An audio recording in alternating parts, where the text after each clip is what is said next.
ای زبردستی زهر دست آزار، گرم تا کی بماند این بازار؟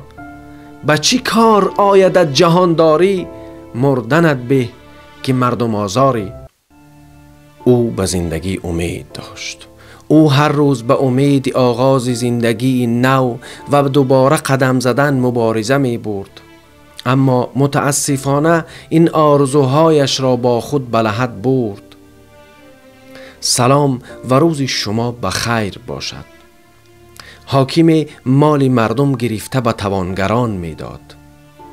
روز درویشی را تکلیف کرد و مالش را به بهای پست و پولی ناچیز گرفت و به دست بایها و پولدارها به نرخی گرانتر بفروخت. روزی دیگرش همان درویش در راه می گذشت که قصر حاکم را سوخته و خاکستر گشته بدید و ناگاه نظرش به حاکم افتاد و حاکم با چشمانی پر از آب گفت: ندانم از کجا این آتش در سرای من افتاد. درویش گفت: از دود دلی درویشان و بیچارگان. حذر کن ز دودی درونهای ریش، که ریشی درون عاقبت سر کند.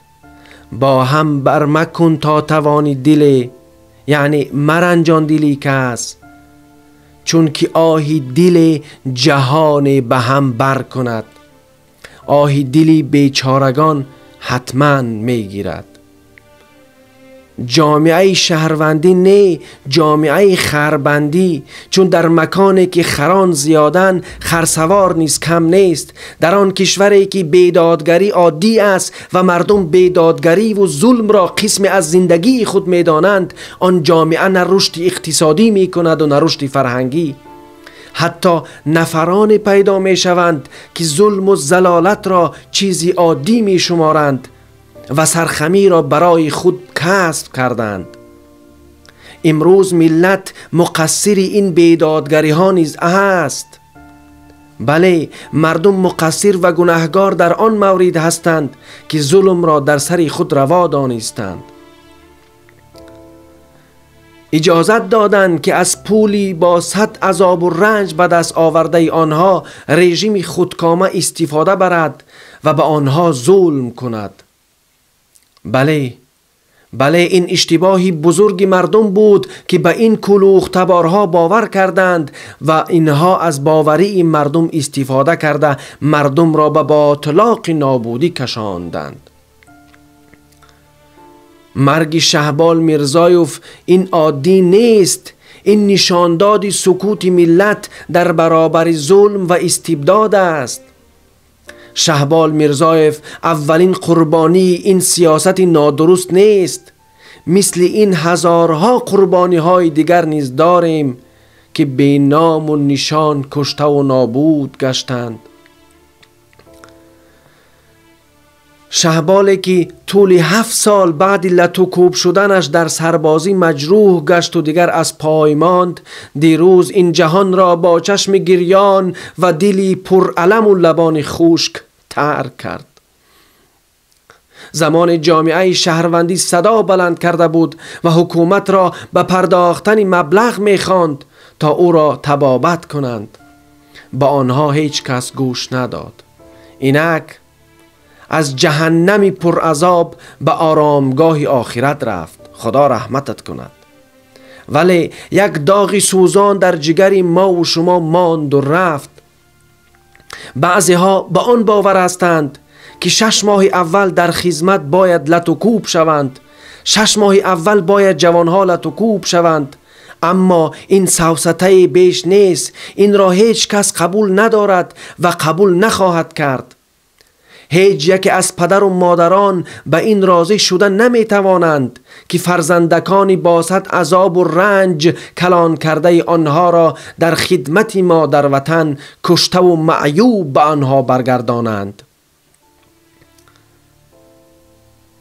آخر پیشتر اسکر بچه های تاجیک به کشورهای سابق شوروی به خدمت می رفتند.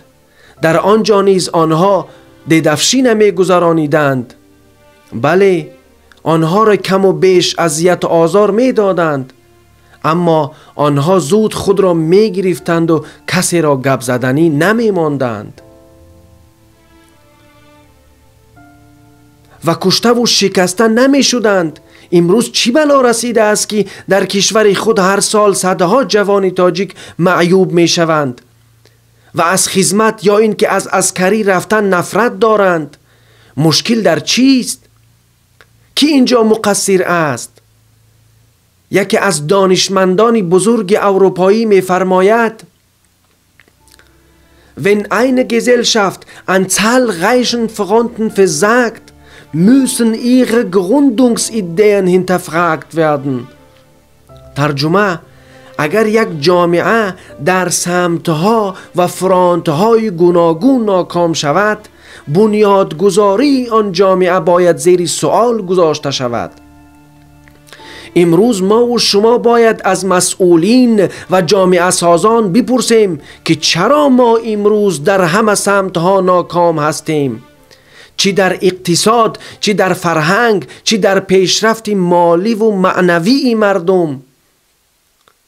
تا زمانی که ما و شما این سؤال را فراموش کردیم، تا زمانی که ما از طلب کردن حق خودداری کردیم، تا زمانی که مصیبت دیگران ما را ناراحت نساخت، ما به هیچ جای نخواهیم رسید. سخن ما آن وقت می تواند به گوش مسئولین برسد، سخن ما آن وقت می تواند سخن باشد که ما از یک گریبان سر برآریم و همدیگر را قدردانی کنیم، همدیگر را فرهنگ و مدنیت بیاموزیم، همدیگر را جسارت و مردی بیاموزیم. متاسفانه کشور ما به کشوری مداحان و چاپلوسان تبدیل یافته است. امروز چاپلوسی دیگر عیب نیست، امروز دروغگویی دیگر عیب نیست، امروز حرامخوری دیگر عیب نیست. آی مردم هوشیار باشید، آی مردم نگذارید که این اوباش ها به نام پیشوا و هشتوا، به نام عالی و خالی، به نام محترم و نامحترم شما را خوار و زار کنند. در آخر با این شعر پرمعنا سخنم را به اتمام می رسانم. ای زبردستی زهر دست آزار، گرم تا کی بماند این بازار؟ به چی کار آیدت جهانداری، مردنت به که مردم آزاری. خدا حافظ و فراموش نکنید برای بیدار ساختن ملت این نوار را باز نشر و لایک را برای پیشرفت دعوت دریغ مدارید.